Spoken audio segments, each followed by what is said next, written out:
మెదక్ జిల్లా కొల్చార మండలం పోతంశెట్టిపల్లి గ్రామంలో బొలేరో వాహనాన్ని రోడ్డుపై అడ్డంగా నిలిపివేయడాన్ని కేంద్రంగా చేసుకుని జరిగిన గొడవలో ఇద్దరిని పోలీసులు అరెస్ట్ చేసి రిమాండ్కు తరలించారు. కొల్చారం ఎస్ఐ తెలిపిన వివరాల ప్రకారం పోతంశెట్టిపల్లి గ్రామానికి చెందిన కొమ్ముల రాధ ఇచ్చిన ఫిర్యాదు మేరకు జూలై 13వ తేదీ సాయంత్రం సుమారు 7 గంటల సమయంలో ఆమె ఇంటి వద్ద రోడ్డుపై బొలేరో వాహనం అడ్డంగా నిలిపివేయడంపై ఎండీ ఆరిఫ్ మరియు అతని సోదరుడు ఎండీ సలీంతో వాగ్వాదం జరిగింది.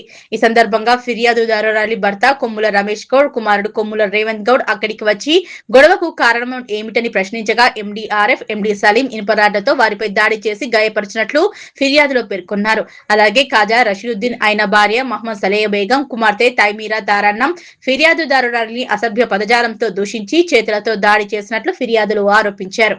ఈ ఘటనపై కేసు నమోదు చేసిన కొల్చారం ఎస్ఐ దర్యాప్తు చేపట్టి ఎండీ ఆర్ఎఫ్, ఎండీ సలీంను మంగళవారం అరెస్ట్ చేసి రిమాండ్ నిమిత్తం మెదక్ జేఎఫ్సీఎం కోర్టుకు తరలించినట్లు తెలిపారు.